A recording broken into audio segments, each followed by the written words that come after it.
More than 25 years ago, the Toyota Prius started it all. The whole revolution of cleaner cars, more distance and hybrid driving. But the Prius always had a slight image issue, especially with the designs throughout the years. Some of them were like, not very good, let's be honest. This one though, is supposed to make the Toyota Prius sexy again, this 2025 model, and I think they've done it.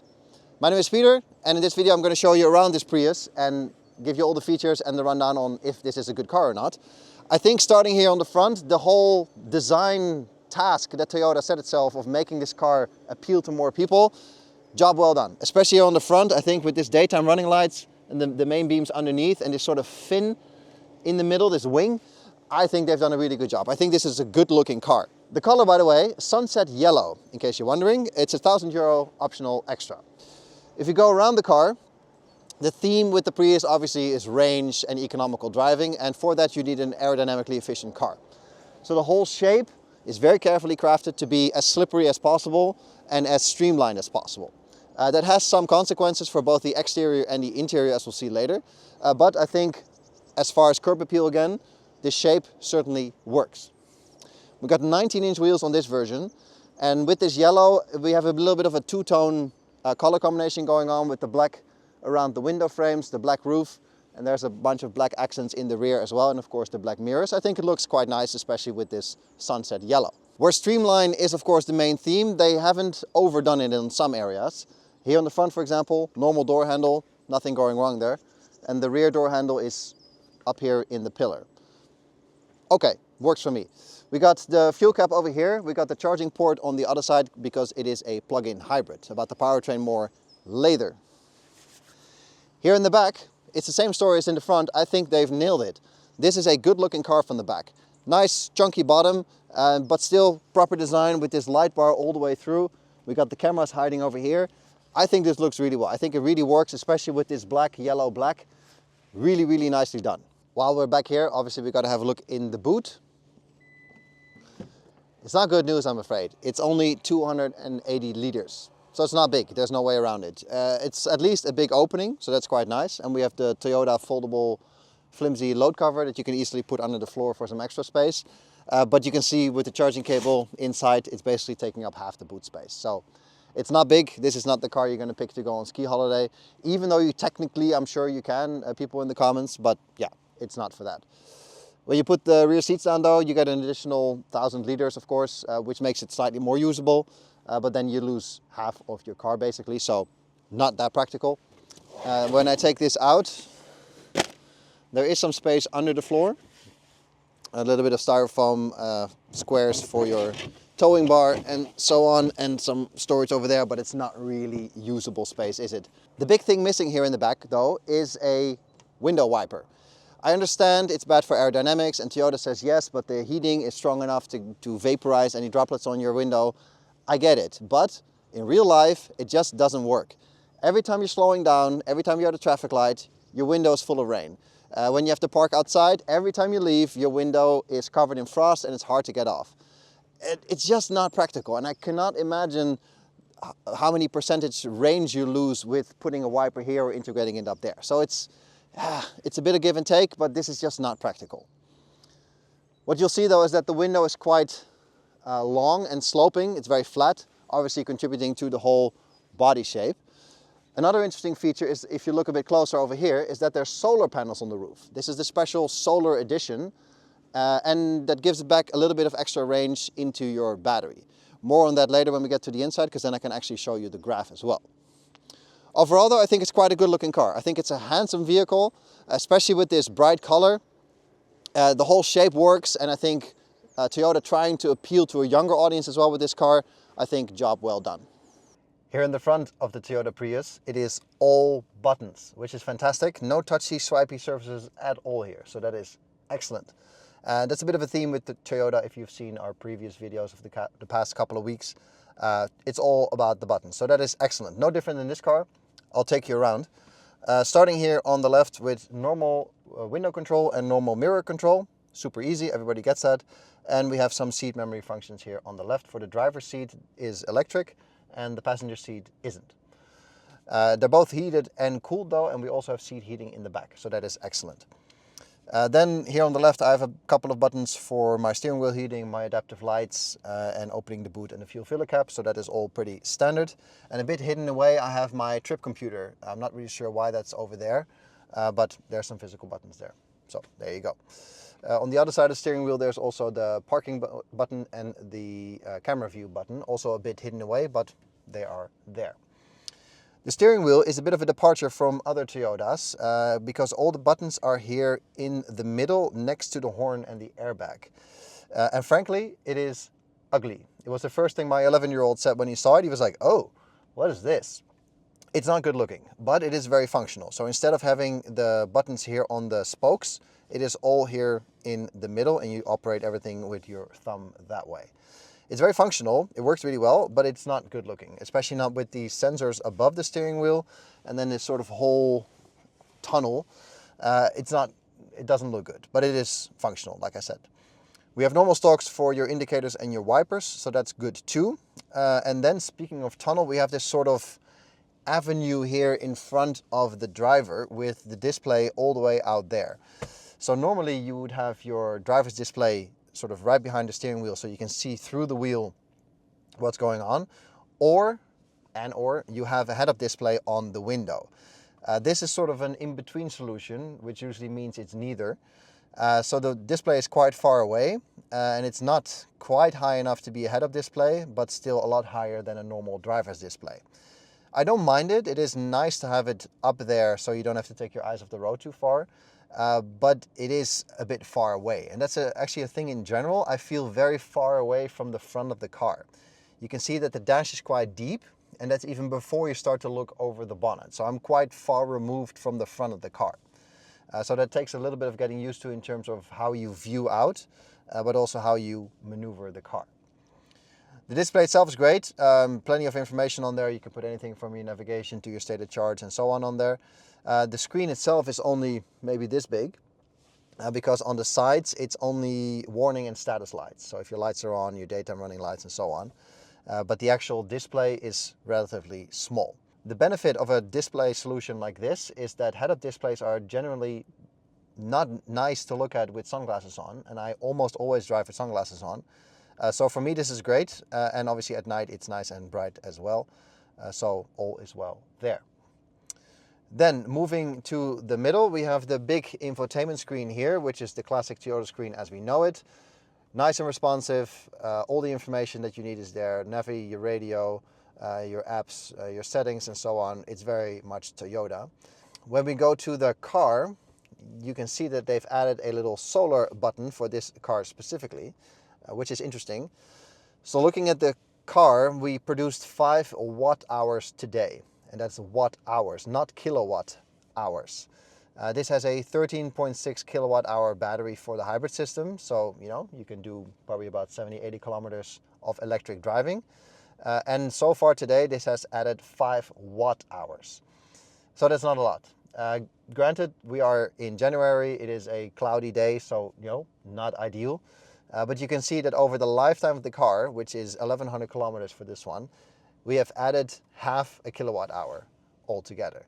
So it's just not much. And I fail to see the real benefit of this. Toyota in its documentation says that on a good day you can add up to 8 kilometers of range, which is not a lot. And that is, when it says up to, it probably means you have to keep it in the sun all day, baking your car.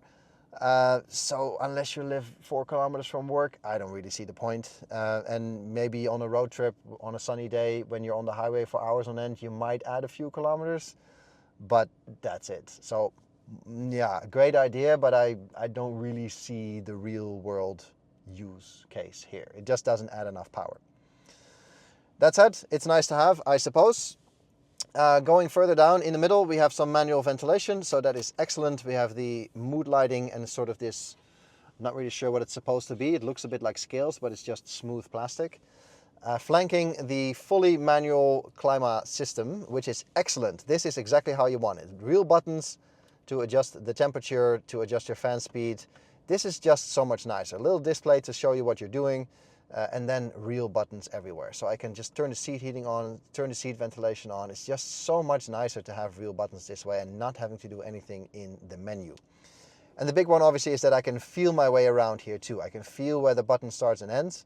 So I don't always have to look here what I'm doing to get any kind of feedback of if my action has actually registered. So if I find the button here, I can keep looking at the road and still change the temperature. I don't need to keep looking at this. So that is excellent. This is how we want it. Underneath we have two USBs for charging and even a 12-volt option over here. And then here we have a sort of storage bin, which you would assume is wireless charging, but it isn't. It's just a place to put keys and other stuff. So, you know, nothing going on there. But there is an extra feature. You can actually take this out and then there is a hidden extra storage compartment area. But then you're stuck with this. This is a bin cover. I don't know. This is not a good feeling solution, especially in a car costing over 50 grand. What is this, Toyota? This is not okay. So they need to do better with this. But it is an option if you want to store things out of the way, I suppose. Two cup holders flanked by a lot of piano black, and you can see that my favorite material does not fail to deliver fingerprints. So I don't understand why that is still here either.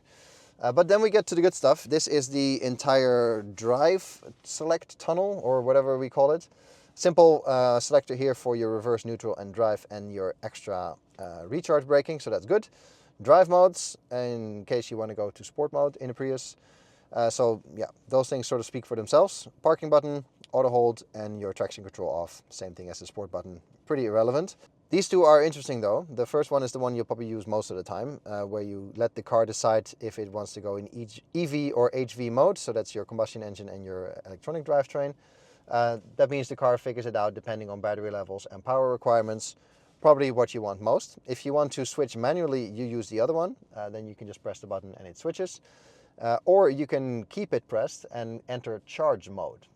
That means exactly what you think it means. The engine charges the battery. So if you don't have time to charge or time to go find a charging point or anything, that's what you'll use. And that's handy when you think, oh, I'm entering an environment zone later, or I want to drive home electric the last kilometer later, but I have no battery at the moment. Then you just put in that one, it'll charge for you. So that's excellent, nice option to have. Then you can see we put my camera woman's big Galaxy phone in this little cubby that is for phones, clearly, because Toyota thought of this, and there is a little gully here for a charging cable that you can then plug in over there, which makes sense because there's two USBs here in the center console for your charging needs. So that's great, and then this can go in the cable gutter and all is well. Except when you have a long plug, then you can see when we plug it in that it doesn't really fit and it's sort of resting on the cable. So that is not ideal, really. So I don't know if you buy this car and you get a charging cable included with a small plug, but yeah, that is almost correct, but still not quite there. Don't really know how people develop this and test this, and nobody comes up with like, you know what, maybe a few extra millimeters would be good. But either way, it is what it is. Then we have the rear view mirror, excellent view backwards, and unless there's people sitting in the car, then they take up the whole rear space, obviously, and you can't see anything. And the window is quite small and flat as well, so the view out is not ideal. Luckily, there is a digital camera in the back as well, and the mirror will function as a screen, which will solve all your problems. I complained about the lack of a wiper, for example. Well, this obviously doesn't need to look through the glass, so problem solved there. At night, it's not ideal though, because it's too sensitive to car lights shining in or the light circumstances of the road. So it's not ideal. You'll still see more in the normal traditional mirror. But yeah, if there's people sitting in the rear blocking your view, then the camera is your only option. Good that it's there though. Nice to have the option to switch between the two. Last but not least, we have to talk about the shape of the car. Obviously, it's very aerodynamic, and you can see that this roof line is nice and low, but there are some issues and there are consequences for the shape. First of all is the fact that this blocks a big part of my view. It's obviously the same on the other side. It's a large piece of material that is in the way of what you're trying to see. And they try to remedy it with this small window over here, which helps, but there's no way around it that it is in your line of sight. The second problem is that you can see that I have about this much headroom left with my 1.83 m tall, which is okay. I like to sit low in the car, but I cannot see over the bonnet at this point. I can see the top, but not further than that. So if I want to see the end of the car, I have to raise my seat, and you can see that I can see all the way over now, but I am basically touching the roof with my head. So that's not ideal, and anybody taller than 183 will struggle here to find a good position to be able to see out enough and not touch the roof. So that is, yeah, the way the shape of the car dictates the space here on the inside, and there's no way around it really, but it is noticeable. All around though, it's a nice cabin, but there are a few, let's say, sturdiness issues. Starting with the middle tunnel, if I push against it with my knee, you can see how much movement there is in the tunnel. Now obviously you don't sit like this, but it is noticeable. The same thing here with the dashboard. If I push against it, you can see how much it flexes. And I'm not really sure if that's a safety feature or something, or that they just need a few more screws. But it is noticeable. And there's a few things on the outside, like that wing along between the front lights. It flexes a bit too much. So I don't think we need to question Toyota quality or anything, but it is noticeable that there is a lot of give and flex in those things. All right, driving the Toyota Prius, and obviously the name has a certain expectation in terms of the driving experience, and I have to say that that expectation is mainly coming true. So we have a 2-liter petrol engine up front, and we have a 13.6 kilowatt-hour battery in the middle with electric motor, for a total of 225 horsepower. Which is not a lot, but it's also not little. This is not a car that is slow or feels slow in any way, shape or form. Easily fast enough for your normal driving here in the Netherlands, but also fast enough for overtaking and getting on the highway comfortably, which is in the end exactly what you want. You don't buy this car obviously for its cornering capabilities or straight line speed or its traffic light sprints or anything like that. This is not the car for those kind of purposes. You know that from the get-go. You buy this car because you want a smooth, no-nonsense, economical, practical car. And good looking in this form factor now as well. And that really that shines through in everything that you do in this car. So the driving modes, we can forget about those instantly. You're never going to put this in sport mode or anything. That's just not the car for it. It doesn't invite you to do anything crazy or go fast or anything. So you never use that, but you will use these two buttons here to set the EV mode or combustion mode manually, or to keep it pressed for a while and then go for charge mode, where you can charge the battery of the car with the combustion engine. Those are the buttons you'll actually use, and those also sort of dictate your driving experience. So it's nice that you'll be able to switch by manually adjusting how you want it to be. But most of the time you'll probably leave it in auto and the car will figure it out, depending on battery levels, power demand, circumstances, speed, and so on. It will switch from EV to hybrid mode.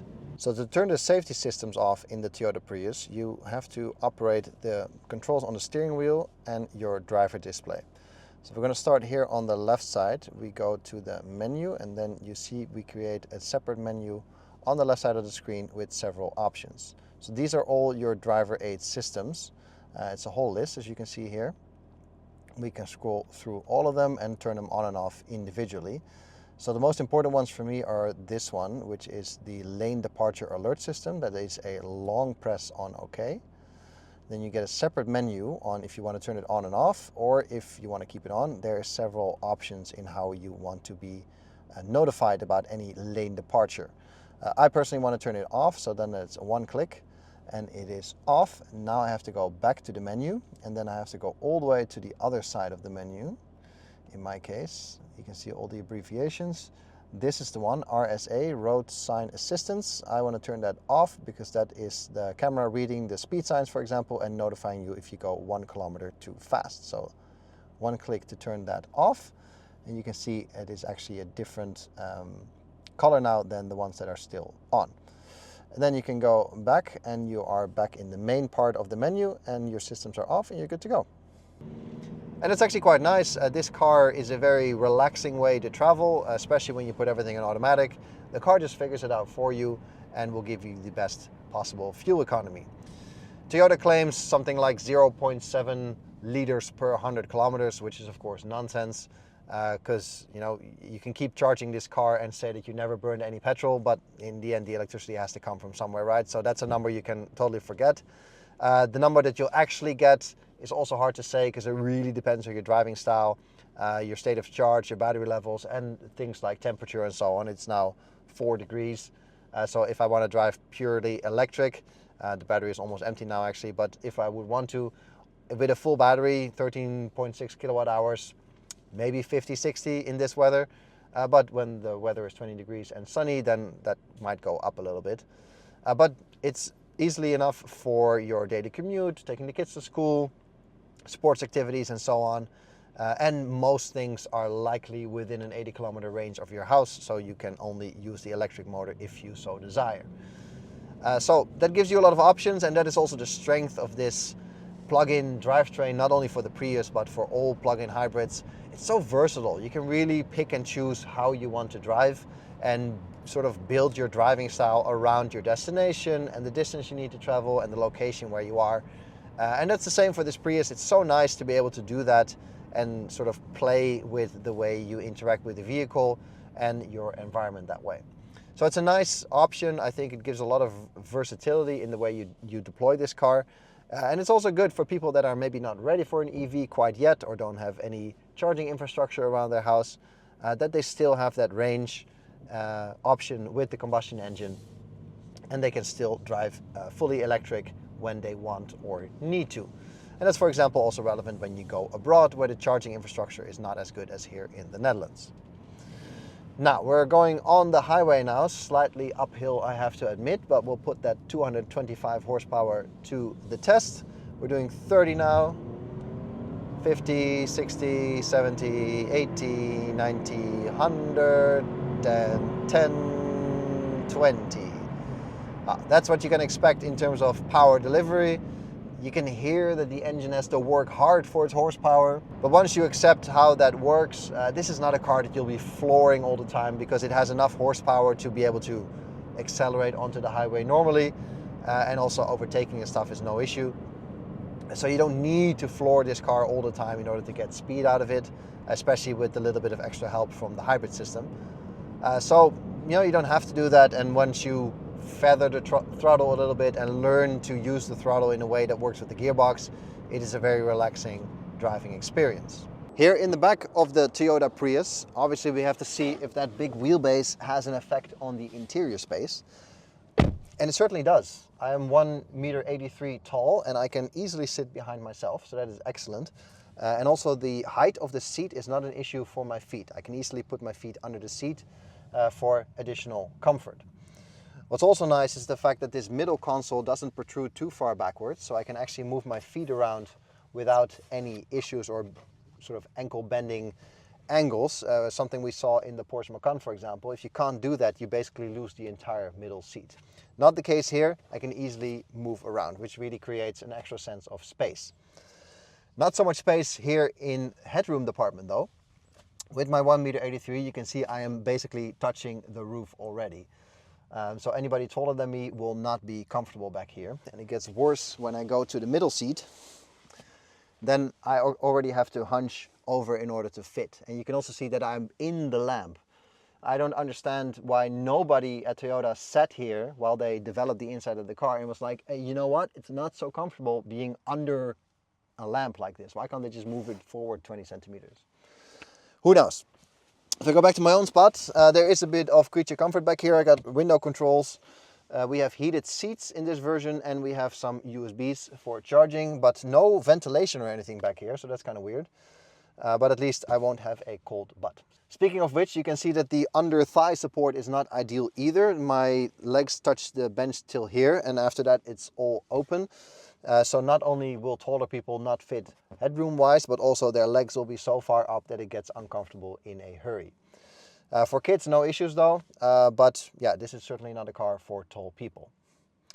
A few things to note. There is no ventilation, like I already said, and there's also no seat pocket in front of me for some reason, but there is one on the passenger seat.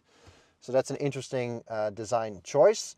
The ISOFIX is a mistake as well, because that is a little flap that will be flying away instantly. Anybody with kids knows that this is a bad idea.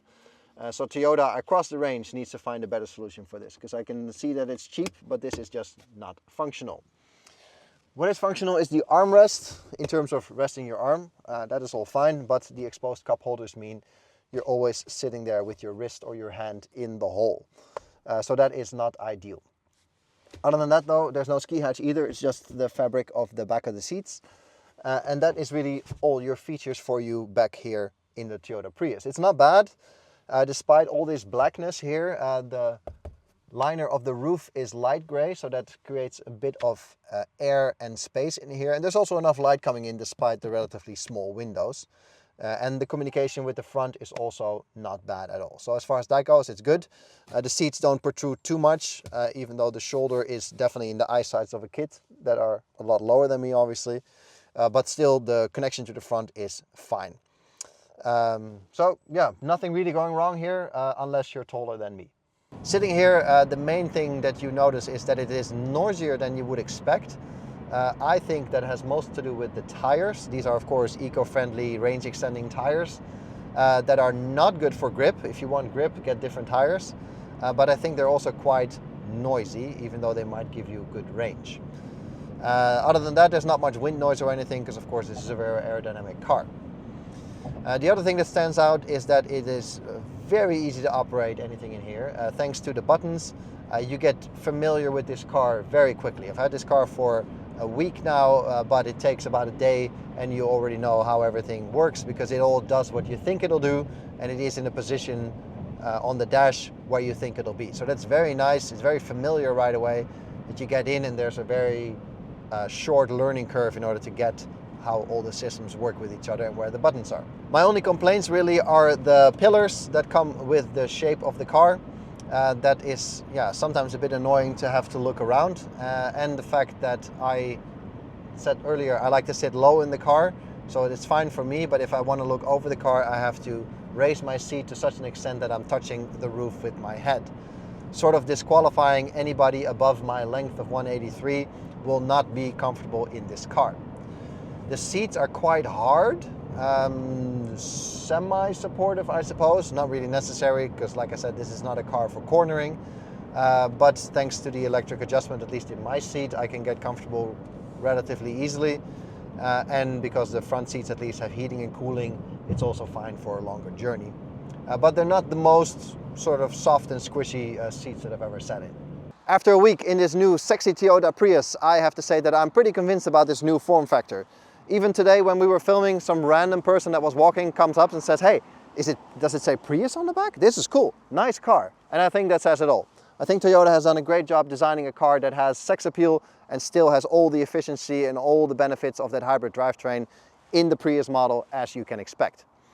You don't buy this car for speed, you don't buy it for handling, you buy it for pure efficiency driving, for a relaxed driving experience in a nice, sexy looking package nowadays. And I think Toyota and Prius deliver on exactly that. This one starts at just under 45,000 euros here in the Netherlands. There is an executive version above that, and then this solar version will cost 53,000 euro. I don't think the solar really adds anything. I don't think that's necessary. The benefits from it, especially here in the Netherlands, are minimal at best. So I think for the middle tier is probably the one to go for. You can pick a nice color, and then I think you have a nice, reliable, efficient, economical car that basically does everything you want it to do. Maybe only minus the relatively small boot with 280 liters. That might not be enough for some people. If you want this drivetrain in a different package, there's other models for Toyota to pick from. And if you're taller than me, that is probably the way to go, because it is not the roomiest car on the inside. But other than that, I think it's a great package all round. That's all I got for you in this video. Give it a thumbs up. Let me know in the comments how you feel about this new sexy look or not, if that's a good thing or not, or if this will carry the Prius into the next 25 years of driving. For now, thanks for watching. Give it a thumbs up if you like it. A sub to the channel is always appreciated, and I'll catch you guys in the next one. Cheers!